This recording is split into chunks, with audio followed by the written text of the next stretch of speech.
GPSC Olympic ચેનલમાં વિદ્યાર્થી મિત્રો આપનું સ્વાગત છે. કોન્સ્ટેબલ 2016ના પેપરમાં આપણે પૂછાયેલા પ્રશ્નોનું વિગતવાર સોલ્યુશન જોયું. હવે આપણે વિજ્ઞાનના મહત્ત્વના પ્રશ્નો જોઈશું. તો 78મા નંબરનો પ્રશ્ન, પાણીની ઘનતા સૌથી વધુ હોય છે તો ક્યારે હોય? તો ઓપ્શન નંબર ડી સાચો જવાબ આવશે. 4 સેલ્સિયસ પર પાણીની ઘનતા સૌથી વધુ હોય છે. ચલો આગળનો પ્રશ્ન જોઈએ કે શુદ્ધ પાણીના પીએચનું પ્રમાણ કેટલું હોય છે? તો સાચો જવાબ ઓપ્શન નંબર બી 7 આવશે. આપણે કહી શકાય કે પીએચ 0થી 14 સુધી પીએચ હોય છે. 7 કરતાં ઓછી હોય તો એને આપણે એસિડિક કહેવાય, 7થી 14 વચ્ચે હોય તો એને બેઝિક કહેવાય, અને 7 હોય તો આપણે એને તટસ્થ પીએચ તરીકે ઓળખવામાં આવે છે. અહીંયા શુદ્ધ પાણી છે તો શુદ્ધ પાણીની પીએચ 7 હોય છે. ઓપ્શન નંબર બી સાચો જવાબ છે. ચલો 80મા નંબરનો પ્રશ્ન, હાઇડ્રોજનને સળગાવવાથી શું બનશે? બરાબર, તો હાઇડ્રોજન એટલે H અને સળગાવ, કોઈ પણ વાયુ છે એ ઓક્સિજનની હાજરીમાં સળગે છે. એટલે હાઇડ્રોજન અને ઓક્સિજન એટલે H2 અને O2 બંને ભેગા થશે એટલે પાણી બને છે. તો ઓપ્શન નંબર ડી સાચો જવાબ છે. ચલો 81મા નંબરનો પ્રશ્ન જોઈએ આપણે કે કૃત્રિમ વરસાદ માટે શાનો ઉપયોગ થાય છે? તો સાચો જવાબ આવશે option number B silver iodide. બરાબર, કે કૃત્રિમ વરસાદ લાવવા માટે AgI, સિલ્વર આયોડાઇડનો મતલબ શું થાય? સિલ્વર એટલે Ag અને આયોડાઇડ એટલે I, તો AgIનો ઉપયોગ થાય છે. ચલો 82મા નંબરનો પ્રશ્ન જોઈએ કે લોહીના દબાણ માપવાના સાધનને શું કહે છે? તો લોહીનું દબાણ છે એના માપવા માટેનું જે સાધન છે એને સ્પિગ્મોમેનોમીટર તરીકે ઓળખવામાં આવે છે. તો ઓપ્શન નંબર સી સાચો જવાબ છે. ચલો 83મા નંબરનું કયું જોડકું ખોટું છે? તો આપણે કહી શકાય કે આમાં અંતઃસ્ત્રાવો આપેલા છે અલગ અલગ ભાગમાં. ધારો કે પુરુષમાં શુક્રપિંડ હશે અને શુક્રપિંડમાંથી ટેસ્ટોસ્ટેરોનનો સ્ત્રાવ થાય છે. આ વિધાન એકદમ સાચું છે. જે સ્વાદુપિંડ, તો સ્વાદુપિંડમાં ઇન્સ્યુલિન આવેલો હોય છે, આ પણ સાચું છે. જે ઇન્સ્યુલિન છે એ આપણા રુધિરમાં શર્કરાના પ્રમાણનું નિયમન કરે છે. જો ઇન્સ્યુલિનનું પ્રમાણ ઘટે તો આપણે કહી શકાય કે શર્કરાનું પ્રમાણ વધે છે, ઇન્સ્યુલિન ઉત્પન્ન ન થવાને કારણે, અને ડાયાબિટીસ કે મધુપ્રમેહ થઈ શકે છે. પછી ડી ઓપ્શન છે એડ્રિનલ જે ગ્રંથિ છે એમાં કાર્ટિસોલ નામનો અંતઃસ્ત્રાવ ઉત્પન્ન થાય છે, આ વિધાન પણ સાચું છે. જે પિચ્યુટરી ગ્રંથિમાં ઇસ્ટ્રોજન, આ વિધાન ખોટું છે. જે ઇસ્ટ્રોજન છે એ માદા અંતઃસ્ત્રાવ છે જે સ્ત્રીઓમાં ઉત્પન્ન થાય છે. ચલો 84મા નંબરનો પ્રશ્ન જોઈએ, કયો પદાર્થ કાર્બનથી બનેલો છે કે બનેલો નથી? તો જવાબ આવશે ચાંદી.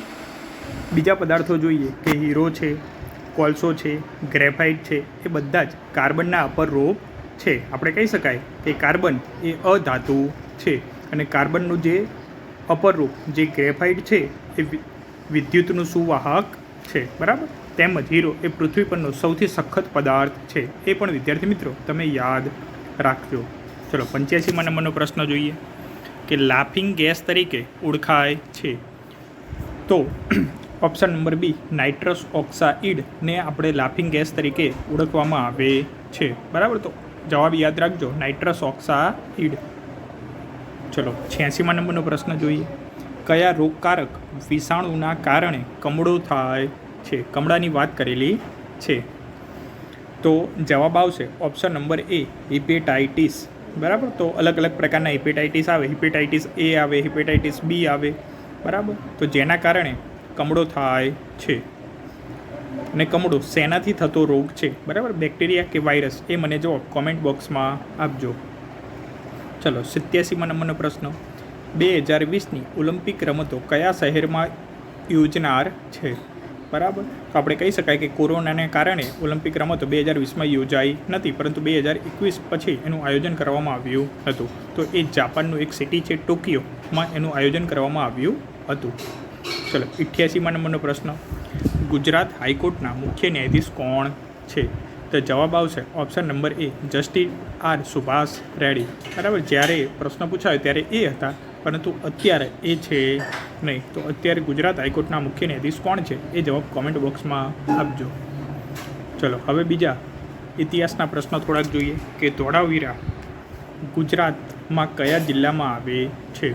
બરાબર, તો સિંધુ સભ્યતાનું સ્થળ ધોળાવીરા ગુજરાતમાં કચ્છ જિલ્લામાં આવેલું છે. તેમજ વર્લ્ડ હેરિટેજ સાઇટમાં તેનો સમાવેશ કરવામાં આવેલો છે? તો ઓપ્શન નંબર સી કચ્છ એ સાચો જવાબ આવશે.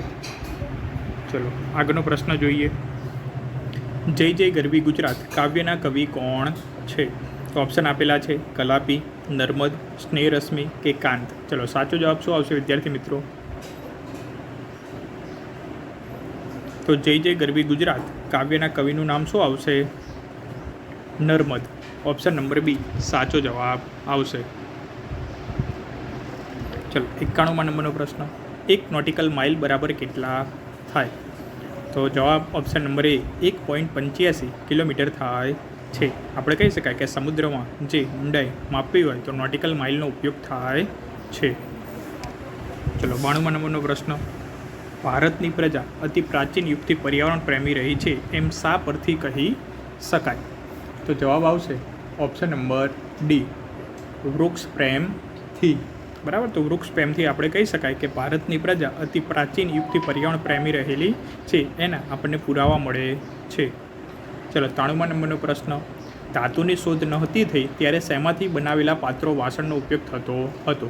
સૌથી પહેલાં ધાતુનો ઉપયોગ થતો નહોતો ત્યારે માટીમાંથી વાસણનો ઉપયોગ કરવામાં આવતો હતો. તો ઓપ્શન નંબર એ માટીમાંથી એ સાચો જવાબ આવશે. ચલો આગળનો પ્રશ્ન જોઈએ કે પાટણના પટોળાની કલા કયા રાજવીના સમયમાં વિકાસ પામી હતી? તો જવાબ શું આવશે? સિદ્ધરાજ જયસિંહ, મોટરાજ સોલંકી, વનરાજ ચાવડા કે ભીમદેવના. ચલો સાચો જવાબ શું આવશે? કહી શકાય કે પાટણના પટોળાની જે કલા છે એ સિદ્ધરાજ જયસિંહના સમયમાં વિકાસ પામી હતી અને એના પછી જે કુમારપાળ રાજા હતો તો બંને સમયમાં વિકાસ પામી હતા. જે પાટણના પટોળા છે એને જીઆઈ ટેગ મળેલો છે. તેમજ પાટણના પટોળાને વર્ષો સુધી પહેરવામાં આવે છતાં પણ એ ફાટતો પણ નથી અને એનો રંગ પણ જતો નથી, એટલે ફાટે પણ ફીટે નહીં એવી કહેવત પડેલી છે. ચલો 95મા નંબરનો પ્રશ્ન જોઈએ.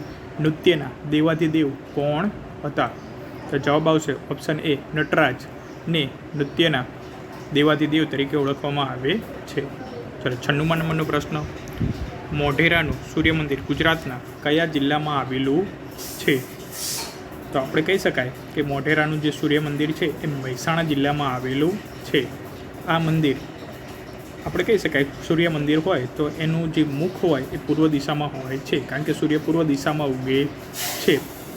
તેમજ આ મંદિર જે છે એ ભીમદેવ સોલંકી દ્વારા બનાવવામાં આવેલું હતું. તેમજ આ મંદિરનું જે નકશીકામ છે એ ઈરાની શૈલીમાં થયેલું છે. તો મહત્ત્વની વસ્તુ એ યાદ રાખજો. આગળનો પ્રશ્ન જોઈએ કે દેલવાડાના જૈન મંદિરો કયા રાજ્યમાં આવેલા છે? મહારાષ્ટ્ર, ગુજરાત, રાજસ્થાન, મધ્યપ્રદેશ. ચલો સાચો જવાબ શું આવશે? તો કહી શકાય કે ઓપ્શન નંબર સી રાજસ્થાનમાં આવેલા છે. ચલો 98મા નંબરનો પ્રશ્ન. મનોવિજ્ઞાનની કઈ શાખા સામાજિક પરિસ્થિતિમાં વ્યક્તિના વર્તનને સમજવાનો પ્રયાસ કરે છે? જો અહીંયા લખેલું છે સામાજિક પરિસ્થિતિમાં તો સમાજલક્ષી. તો ઓપ્શન નંબર એ સમાજલક્ષી એ સાચો જવાબ થશે.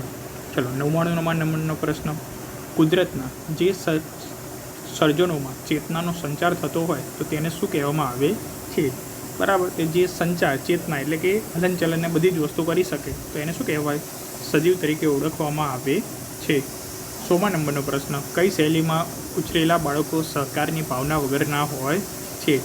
તો ઓપ્શન નંબર સી લાડ લડાવવાની ભાવનામાં ઉછરેલા બાળકો સહકાર વગરની હોય છે. તો વિદ્યાર્થી મિત્રો, તમને જો આ વિડીયો સારો લાગે તો તમારા મિત્રોને શેર કરજો, લાઇક કરો, સબસ્ક્રાઈબ કરો ચેનલને. આવા જ બીજા વિડીયો સાથે ફરીથી મળીશું.